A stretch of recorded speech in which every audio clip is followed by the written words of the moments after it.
think of all these wonderful people coming out with their families to celebrate the 4th of July. How American does it get? And then to have this mass shooting take place. Sadly, this is becoming an American tradition too. We've had over 300 of them this year. Lawmakers in Illinois and Washington are facing renewed calls to do more to stop the next tragedy from happening. I spoke with Congressman Brad Schneider, whose 10th district includes Highland Park. And Congressman Schneider, thanks for joining me. I appreciate it. I just have to start by asking you, it's only been a period of days since this horrendous tragedy happened. Give me the pulse. How you doing? How's Highland Park doing? We're hurting. This is a community that is grieving to our core. Just a matter of several days since a shooter climbed a ladder up on a roof and with a military assault rifle fired off 60, 70 rounds in a matter of seconds, murdering 7 people, leaving more than 30 people wounded. A 2-year-old is today an orphan. 2 young women in their 20s lost their mother. Families are devastated, and our community is really, really in a lot of pain. But we're strong, and we will lean on each other, and we'll never fill the hole of the absence of those we loved, but we will build our lives going forward. You know, I grew up in Skokie, and it's just as you read it, this stuff always happens somewhere else. And yet this was here, and you just look on Facebook and social media and all the connections and ties that so many people have to the people who were victims or otherwise wounded in this. It's really tragic. Here's the thing. You're a congressman, so you need to do something about it. You're trying to do something about it. And I don't mean to downplay what Congress has already passed. They did pass some gun reform, but clearly not enough. Yeah, last month, President Biden signed the bipartisan Safer Communities Act. It's being heralded as historic gun legislation. 2 thoughts. One, it is historic, but only historic because we haven't done anything. Congress hasn't done anything for more than 30 years. So the fact that anything was done made it historic. But the other thing is, it was a small step. A step forward is a step forward, and I'm going to support any legislation that will save lives. But there are more things we can and must do. And let's start with getting these assault weapons off our streets. Senator Duckworth was... I've got to step in there and ask you, and I know this is the question you've been getting or will get, and that is, there is one place in this state where you can't have an assault weapon, and it's Highland Park.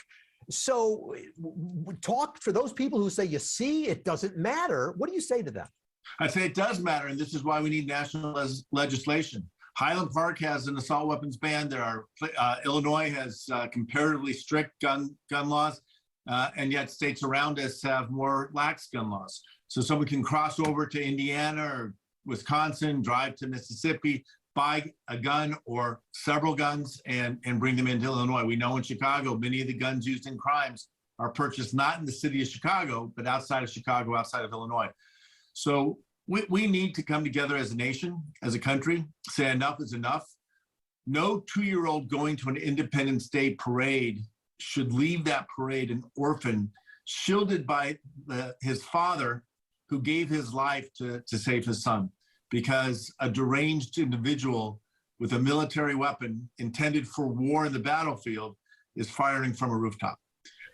There's just no justification for these weapons in our communities, and we can ban assault weapons, ban these large capacity magazines, require universal background checks. None of these is going to be the ultimate solution, and nothing will guarantee that we will never see events like this again. But everyone that we stop, every single life that we save, as tradition says, to save a life is as if you've saved an entire world. And some of the things you just talked about is, as the story develops over time, it appears that this killer, accused killer, was, his dad or parents helped him in terms of obtaining the guns that he had. And so it looks like, because I know you face people that say, look, it's not the guns and it's people who kill people, and we need mental health. But we also need some kind of discussion about parents who maybe just don't see this coming, but maybe should, especially for this particular man whose family did call the cops on him about some knives and his danger. Right. And this guy confessed. He is the killer. And I think killer is the right word. He killed 7 people. He intended to kill many, many more. His intention was to kill as many people as he possibly could.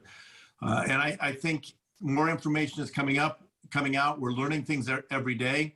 But the fact is that the father did sign for him to get his FOID card before he was the age 21. Did say that everything was fine. There were no reasons for him not to have this.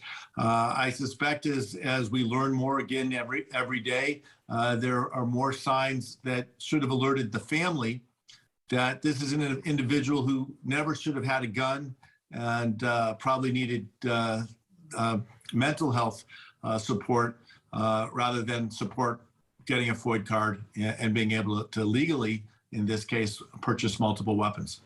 When these events happen, and it's every week now, even more frequently than every week, just statistically speaking, these mass killings. And does it feel like you're playing whack-a-mole sometimes? In other words, as a congressman, you say we need to have this kind of legislation, and then some killer goes out there and does things which wouldn't have been stopped by the particular legislation you're talking about.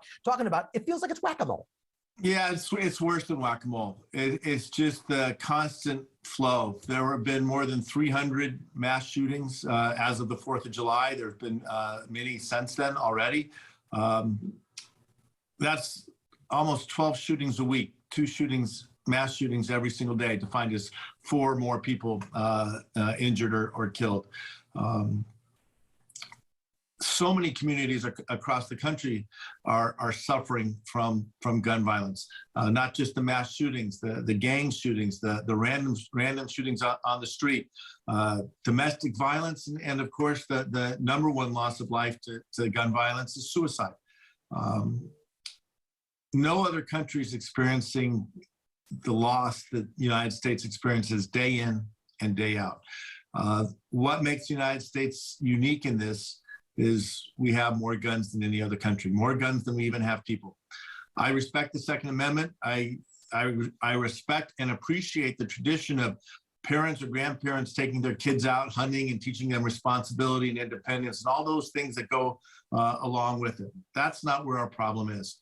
Our problem is when a 21-year-old kid, young man, is able to purchase 2 military-style assault weapons, other weapons as well, and shattered the lives and the fabric of our community. This shouldn't happen in Highland Park. It shouldn't happen anywhere. And again, these assault weapons, they don't belong in our communities. They belong in the hands of the military, defending the nation on the battlefield. People who are trained to use these weapons, not a 21-year-old who buys a weapon, climbs up a roof, and takes 7 lives. Congressman Schneider says he's already talked to colleagues about possible legislative solutions, but urges Republican senators to get on board to make it happen. Still to come on WGN-TV Political Report, an inside look at the modern Republican Party. Why We Did It author Tim Miller is up next.